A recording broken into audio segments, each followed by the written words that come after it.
अस्सलाम वालेकुम लिसनर्स, शुरू करते हैं आज की स्टोरीज़ अल्लाह का बाबरकत नाम लेकर जो इंतहाई आली रुतबा और बहुत जलीलुल कदर है। आई होप आप सब लोग बिल्कुल ठीक होंगे। और आज की स्टोरीज़ शुरू करते हैं। ये स्टोरी मेरे साथ ईशा ख़ान ने शेयर किया लाहौर से। ईशा कहती हैं कि मैं आपके साथ अपनी छोटी सिस्टर का बचपन का एक वाक़या शेयर करूँगी। मेरी छोटी सिस्टर की एज उस टाइम 3 से 4 साल थी और उसको अभी हम लोगों ने स्कूल में उसका एडमिशन करवाया था। जिस दिन से वो स्कूल गई थी उस दिन के बाद हम लोगों की छोटी बहन मदिया, उसका नेम मदिया है, और वो काफ़ी अजीब हरकतें करने लगी थी। मतलब ऐसी हरकतें कि जैसे उसको हमारे अलावा भी कोई नज़र आ रहा है। पहले तो हमने उसकी इन हरकतों पे फोकस नहीं किया। हम लोगों ने समझा कि शायद बच्ची है और बच्चे ऐसे ही होते हैं। पहले तो ये सारी बातें बिल्कुल नॉर्मल लग रही थी, लेकिन वक्त के साथ साथ इन बातों में बहुत ज़्यादा कहते हैं कि ख़तरनाक मोड़ इख्तियार कर लिया। कहते हैं कि जब मेरी छोटी सिस्टर बैठी हुई होती थी मेरे पास, तो अचानक से यूँ महसूस होता था कि जैसे कमरे के अंदर कोई आ गया हो, और वो क्या चीज़ आती थी वो सिर्फ वही देख सकती थी, हम नहीं देख सकते थे। वो इस तरह रिएक्ट करती थी कि जैसे उसके सामने कोई उसका बहुत ख़ास, कोई प्यार करने वाला, कोई चाहने वाला आ गया हो। मैंने एक दिन क्या देखा, वो जो मेरी सिस्टर है वो मेरे साथ ही सोती थी। अचानक से रात को वो कहीं उठी है और मुझे लगा कि वो मामा बाबा के कमरे में गई है, तो मैं उसके पीछे नहीं गई। जैसे ही वो उठकर रूम से बाहर गई है, बिल्कुल साथ में हम लोगों के मेरी मामा का रूम था, वो उधर नहीं गई, वो सीढ़ियों से नीचे उतर गई। सीढ़ियों से नीचे उतर के वो हमारे घर के एक स्टोर में जाकर बैठ गई। काफ़ी देर गुजर गई। जब मम्मा मेरे कमरे में आई उसको दूध वगैरह देने के लिए, तो वो कहती हैं कि उन्होंने कहा कि जो मदिया वो तो उधर नहीं है। एक दफ़ा तो हम लोगों की ऐसे लगा था कि सारी दुनिया ख़त्म हो चुकी है।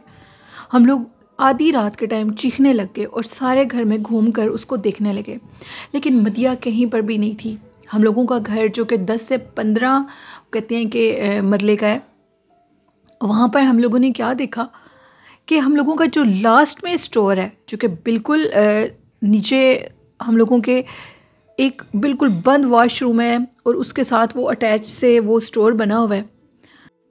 मम्मा ने मुझसे कहा आओ उधर से देखते हैं। मैंने कहा मम्मा यहाँ कैसे हो सकती है, ये तो दरवाज़ा बंद है, वो यहाँ कैसे जा सकती है, उसकी हाइट इतनी तो है नहीं कि वो लॉक को खोल सके।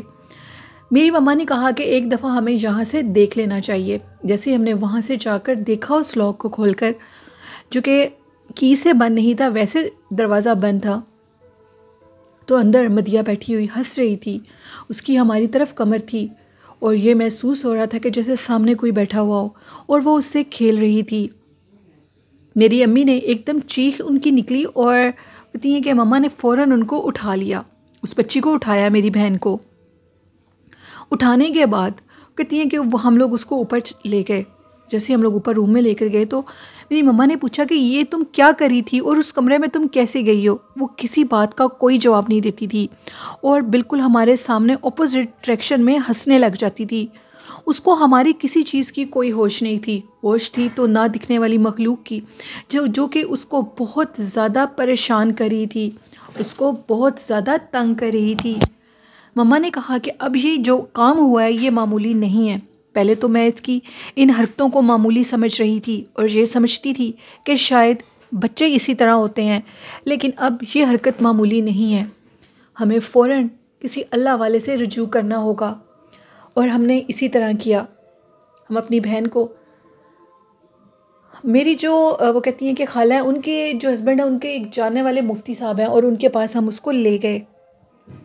जैसे हम उनके पास लेकर गए तो वो एकदम इस बच्ची को देखकर, मेरी बहन को देखकर, वो कहते हैं कि वो अजीब सा रिएक्ट करने लगे और ये कहने लगे कि ये क्या, तुम लोगों के साथ ये कौन आई है। हमने इधर उधर देखा तो मैं, मेरी मम्मा और मेरी छोटी बहन और मेरे बाबा थे। सिर्फ हम लोग सिर्फ 2 बहनें हैं।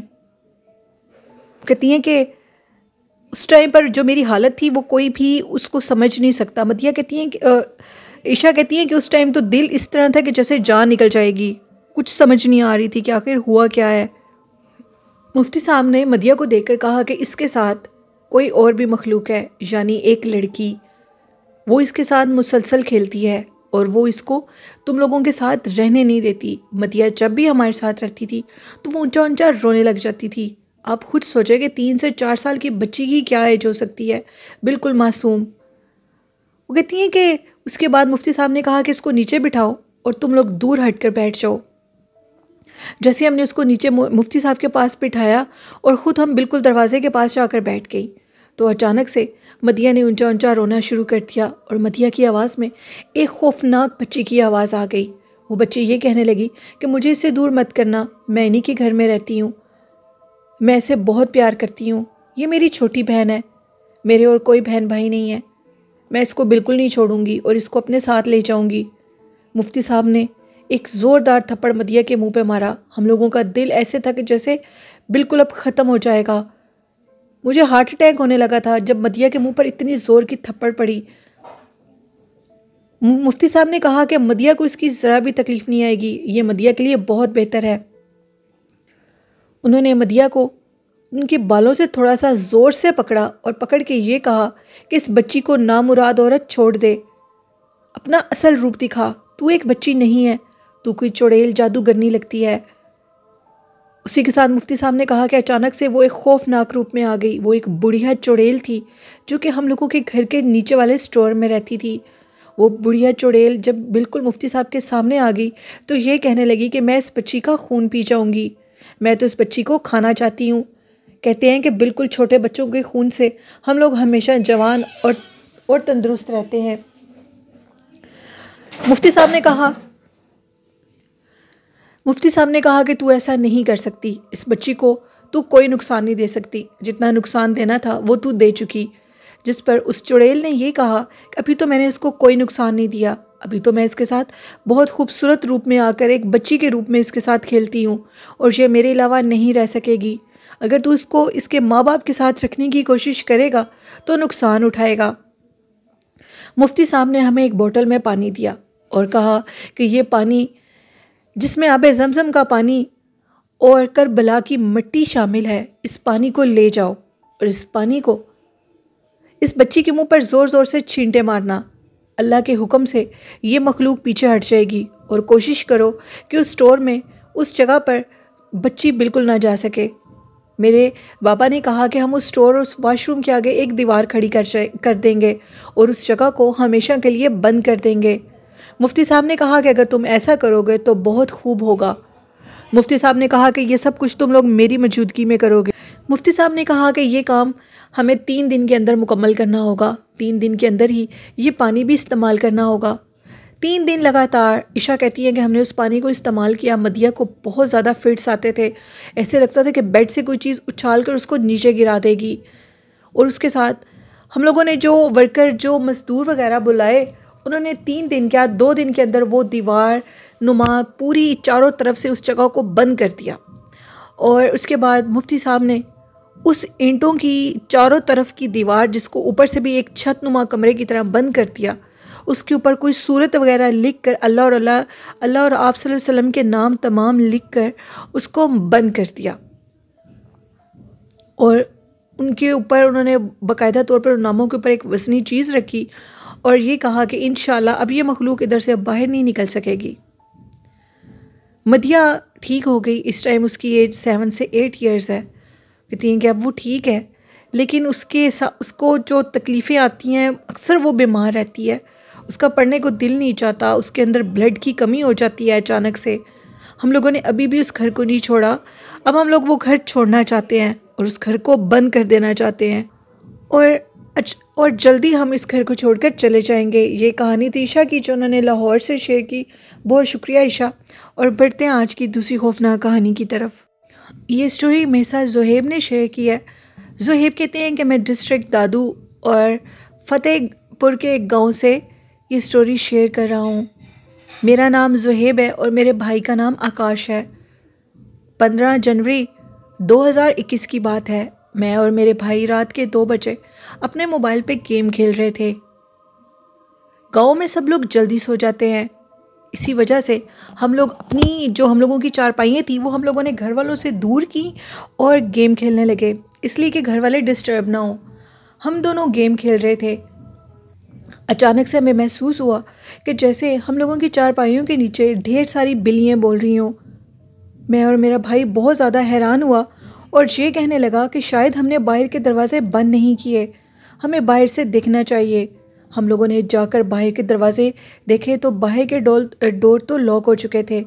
मामा और बाबा बाहर के डोर तो 7 बजे ही बंद कर देते थे। गांव में तो 8 बजे बिल्कुल ऑलमोस्ट खामोशी होती है। हम लोग दोबारा अपनी चारपाई पे आकर लेटे तो हमारी चारपाई के नीचे से दोबारा बिल्लियों के गुर्राने की आवाज़ें आने लगीं। हम लोगों ने चारपाई के नीचे से देखा तो नीचे कुछ भी नहीं था। अब ये बात बहुत ज़्यादा हैरानकुन थी। हम लोगों ने जल्दी से अपनी चारपाइयाँ उठाई और अपने घर वालों के साथ डाल लीं और उधर जाकर लेट गए। खैर, जो आवाज़ें थीं वो मुसलसल उस जगह से आ रही थी।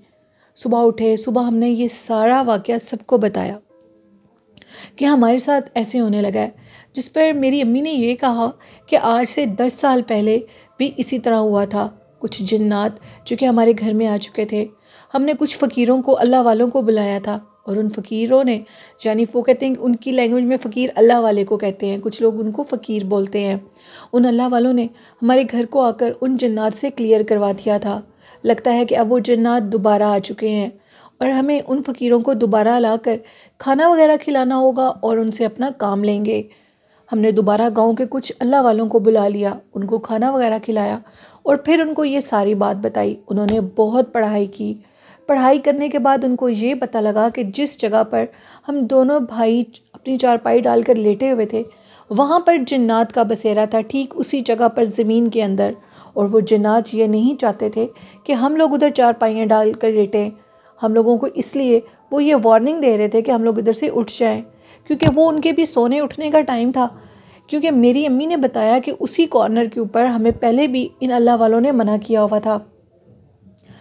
अल्लाह वालों ने उस जगह को लोहे के, वो कहते हैं कि कुछ जंगले वगैरह बनवाए और उनको बिल्कुल मुकम्मल तौर पर उस जगह को बंद कर दिया और ये कहा कि दोबारा इनके करीब मत जाना, क्योंकि यहाँ पर जिन्नात का बसेरा है और वो जिन्नात लोगों को बहुत ज़्यादा तंग करते हैं। ये स्टोरी थी ज़ुहैब की, जिन्होंने फ़तेहपुर से शेयर की। बहुत शुक्रिया ज़ुहैब अपनी स्टोरी शेयर करने के लिए। तो ये थी आज की खौफनाक कहानियाँ। लिसनर्स, कैसी लगी आपको? अपना फ़ीडबैक मुझे ज़रूर दिया करें और आप भी अपनी खौफनाक कहानियाँ शेयर कर सकते हैं डिस्क्रिप्शन बॉक्स में मेरे ईमेल आईडी पर, और कमेंट बॉक्स में भी स्टोरीज़ को शेयर कर सकते हैं। वालिदैन जैसी खूबसूरत नेमत की बहुत कदर और कीमत करें, उनकी इतनी खिदमत करें उनकी कि वो हमें दुआएं दें, और अल्लाह और अल्लाह के रसूल सल्लल्लाहु अलैहि वसल्लम की अताअत करें, उनसे सच्चा प्यार करें, नमाज, दुरूद शरीफ और कुरान पाक को ज़िंदगी का हिस्सा बना लें तो कामयाबियाँ ज़रूर हमारे कदम चूमेंगी। मेरा जो दूसरा चैनल है, जो कि हॉरर नॉवल ऑफिशियल के नेम से है, आप सब लोग उसको सब्सक्राइब करें और 1000 सब्सक्राइबर का टारगेट पूरा करें। इसी के साथ अपनी होस्ट नीलम यासीन को इजाज़त दीजिए। दुआओं में याद रखिएगा। अल्लाह हाफिज़।